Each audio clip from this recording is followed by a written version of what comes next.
We're here in High Springs, Florida. We have an appointment to see Ray Latner. I think he's in his office waiting. We're going to go on in and see if we can catch him. I'm with Ray Latner here today, Date Ant and Sons. Is it still called Ant Sons or is it just Date Ant? It's still called Ant Sons, but we just use Date Ant for short.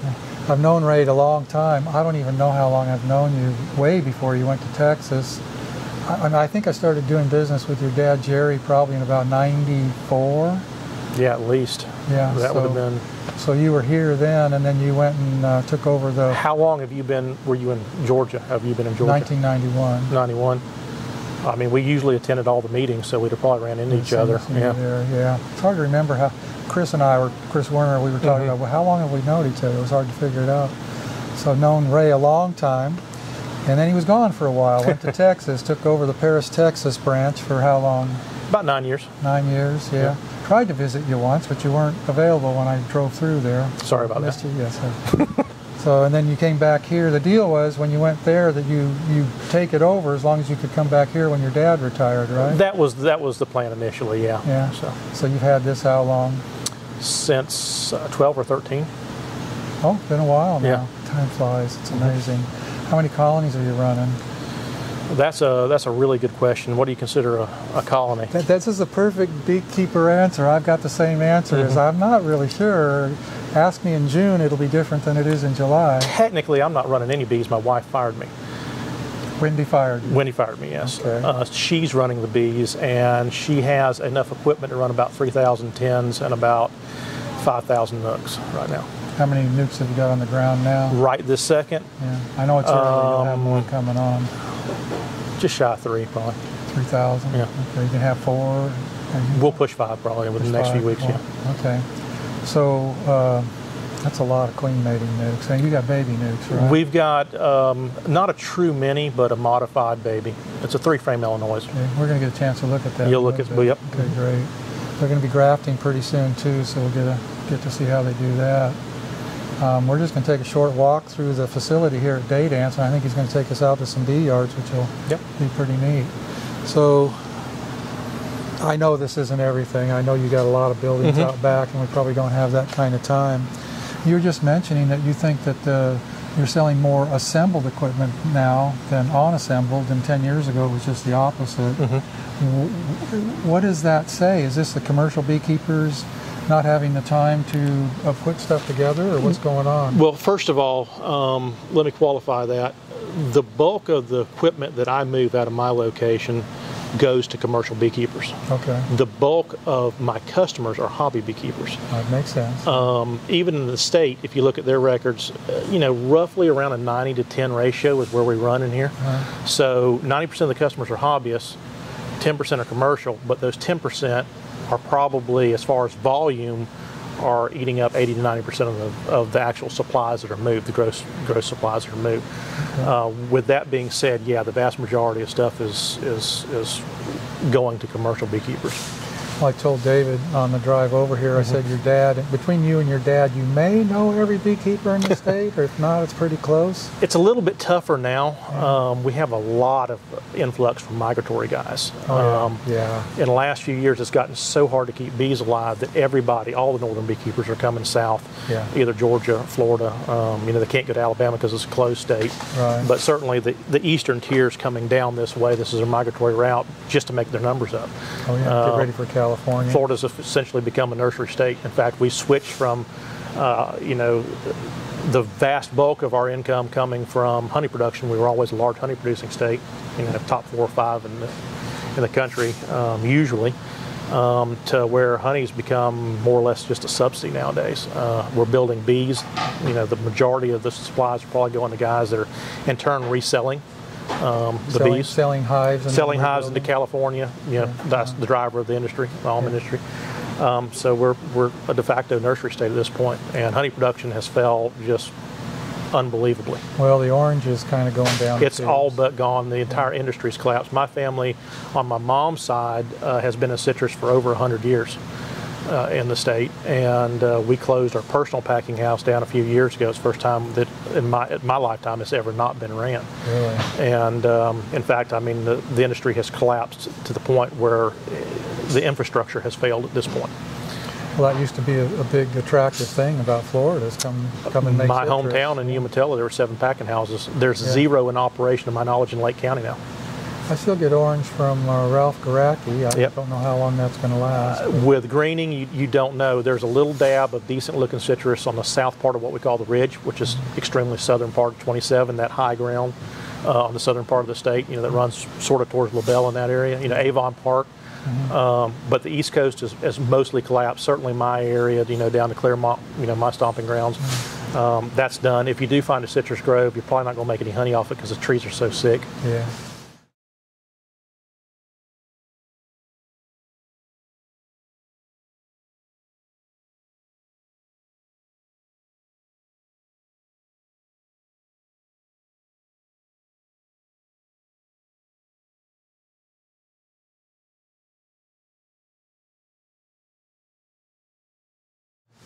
How you feeling about all this talk about Brazilian pepper and Chinese tallow? Oh God, the guys in Mississippi, eradicated. I should add that. The guys in Mississippi and Louisiana, where the tallow is their primary crop, they're just devastated. I've got several calls from some of my buddies over in that area, and they're just beside themselves. Yeah. I mean, besides almond pollination for them also, I mean, that is their bread and butter. I mean, that is their primary crop, so it's going to be devastating for them, and it's going to affect everything else.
Essentially now, we still go to honey, and that honey is all part of the bigger picture for most guys, and it's more or less subsidizing, in a way, the pollination prices.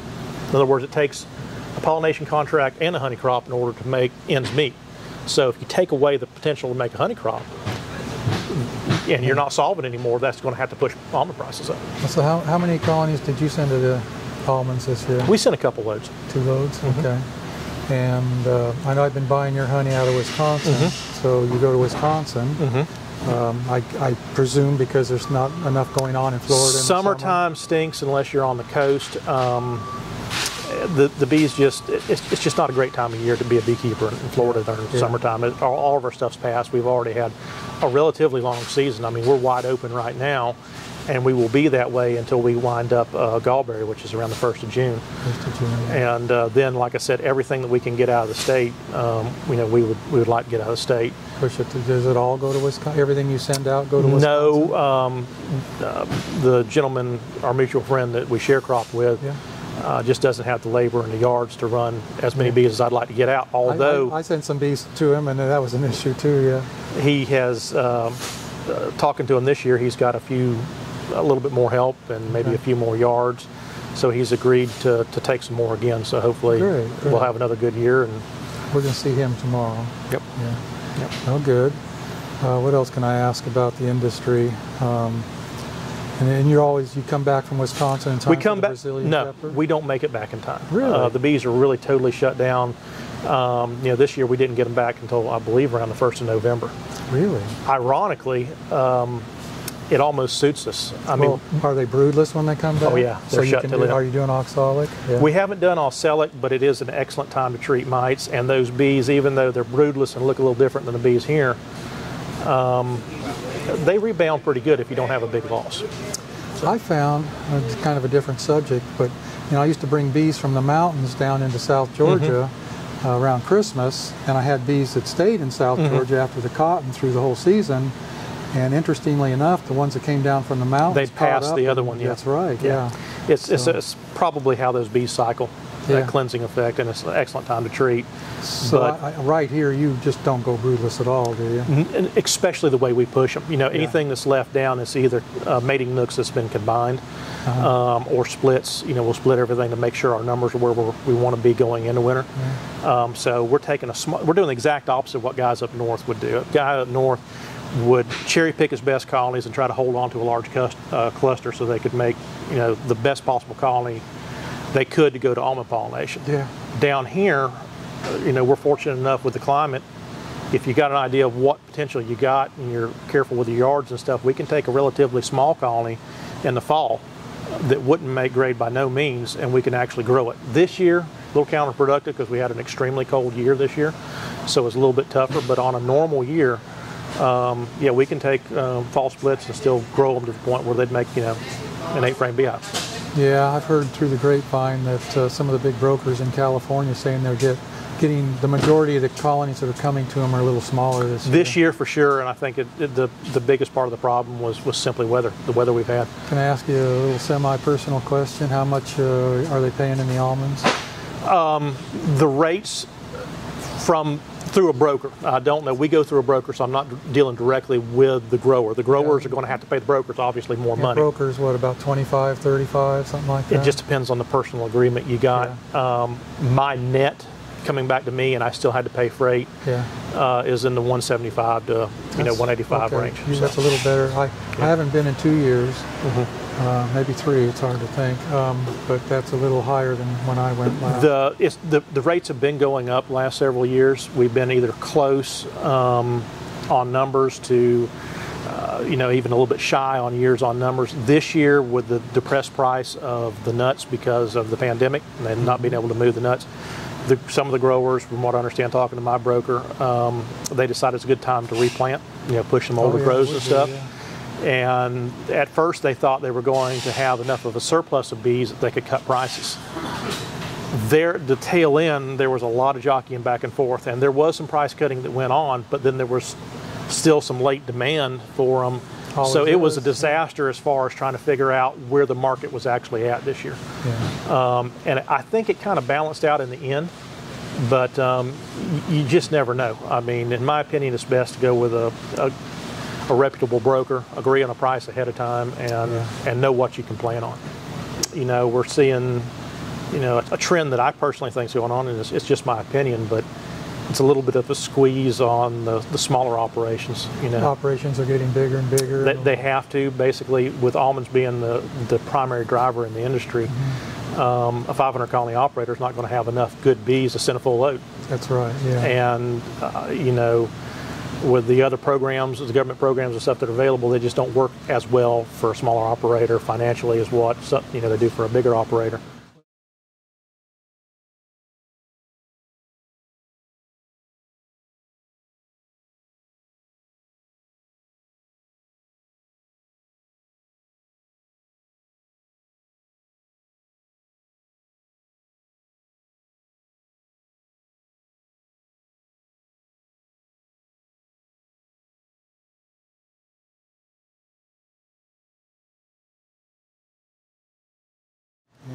Let's take a walk through this place.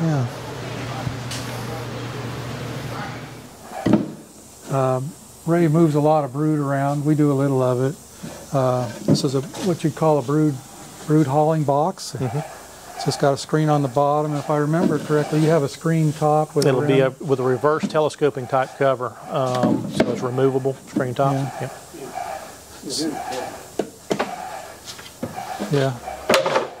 Yeah, so that's the cover.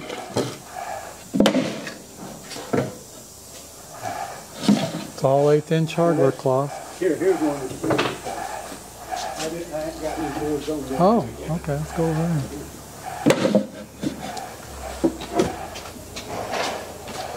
Okay, I get it. So the cover just fits in there. That's good. Nothing goes anywhere. That's I like that. That's good.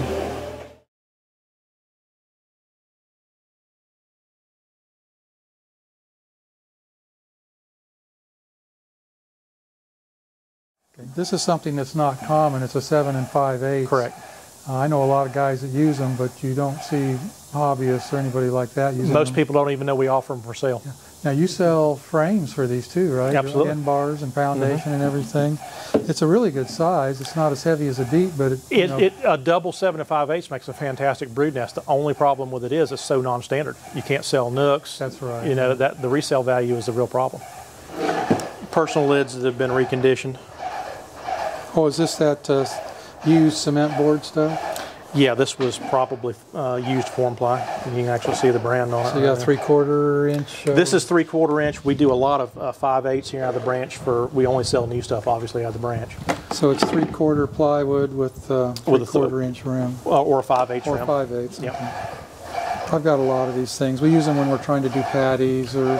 We use them permanently now. When we started having more problems with beetles and we started feeding more patties and maybe a thiamol treatment or something like that, especially since we run a lot of singles, so we don't have space in between the two boxes to apply it, the rim just works out really well for us. Well, there was a time when I thought that was the worst mess I'd ever seen and it bothered me, but after a while it's like, so what, you know? And honestly, if they're building that much burr, get the supers on a little bit quicker. That's right, yeah. So you're using an adjustable circle cutter. Mm-hmm. Yeah.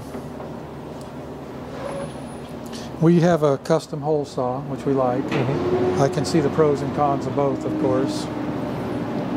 You sell a lot of these lids, don't you? Yeah. 70 millimeter jar fits that hole. And of course, some of the commercial guys don't like the idea of having to plug the hole when they're done. Yeah. And if you're feeding with a bucket, all you need is a large enough hole for the bees to go through. So they'll cut a small hole, and then they'll just put the bucket on there and let the bees come out that way. That way, you don't get the amount of water and stuff, and you don't have to worry about picking up lids. Well, I was not long ago accused of being old school when somebody saw all my jars. I guess I am, but... we use a combination of about 4 different types of feeders. We use quartz on our babies, 5-pound jars on our 5-frame nooks, usually gallon bucket feeders on our 10-frame colonies, but I still have some division board feeders that we send in the bees to California with. I don't have any quartz, but everything else you mentioned I do, plus 2-gallon buckets. Mm-hmm. I don't use 2-gallon buckets. We did try that, external feeders. Just really gotten away from external feeding unless I absolutely have to. Can I ask why? We're forced to use much larger yards, and so robbing's a big issue for us. Yeah, there's always a little of that seepage under the buckets. Yeah, and do you add honeybee healthy or anything? If we're wanting to get them to rob, yes, but if you want to make them rob, if you don't want them robbing, then no. So I just gotten away from it. We're using a little bit of lemongrass oil right now. We're getting some overwintered nukes up and running, getting them stimulated, but first of all, I don't see the benefit of it. Now, I'm no scientist. I've never done a scientific study, but I've never seen one way or the other that it helps or hurts. I don't. A lot of guys will put it in and they think it adds to the longevity of syrup if we're using... Oh, it does do that. Yeah, keep it from fermenting. Exactly. We use an awful lot of sucrose down here. I like that. We're constantly fighting a fermentation problem. Your dad is the one who taught me to do that. I remember one year I was trying to draw out a bunch of deep boxes on syrup. I was down here buying totes of fructose, and he said, "Bob, you need to be doing sucrose if you're drawing foundation." And that was the beginning of my education into sucrose syrup. How big are your tanks? These are 5,000. I've got 1, 2, 3 5,000s, 2 3,000s, and a 1,000-gallon mixed tank. Okay. Used to be you kept this building warm. We still do. Okay. Yep. So you're stocking fructose for people who want it. We're stocking sucrose also during the wintertime, during the months until the sales slow down. Yeah. I know the answer, but I want to hear you say it. What's the magic temperature to keep sucrose from fermenting? Basically, the cooler the better, but we still warm it up. The biggest thing that we do is try to move it really, really quickly. Yeah. It seems like if you can keep it under 50, it won't. It really, really helps. But then you have a hard time, transferring it, and the guys will have a hard time pumping it. So we honestly move so much so fast that as long as we're moving a load a week or quicker. Oh, that's fast. Yeah. Then we really don't worry about it because we're just constantly rotating. So are you strictly sucrose now? It totally depends. The Some of my smaller colonies where we don't need the stimulation and I'm not wanting the extra labor having to come back and continually feeding them, we're feeding them near straight fructose to put weight on them and cut down on the amount of feeding trips. On our bigger colonies where we've cut them or whatever we've done to them and we're trying to push them, then we're almost straight sucrose. Are you sending it out? Yeah, a little bit, with the fructose especially, 5 to 10% usually. That just, if you go straight, especially on the cooler mornings we've been having, you just can't hardly pump it. The bees can't hardly take it out of a bucket. Well, the sucrose arrives thinner. It's 66, 67 bricks, I believe, somewhere off in that neighborhood. Basically 2/3 sugar, and the fructose is around 77. Yeah, a lot of guys are going 50-50 now. Very, very common, especially in California. 50-50 high fructose corn syrup and half sucrose, half and half. Or an L50 blend.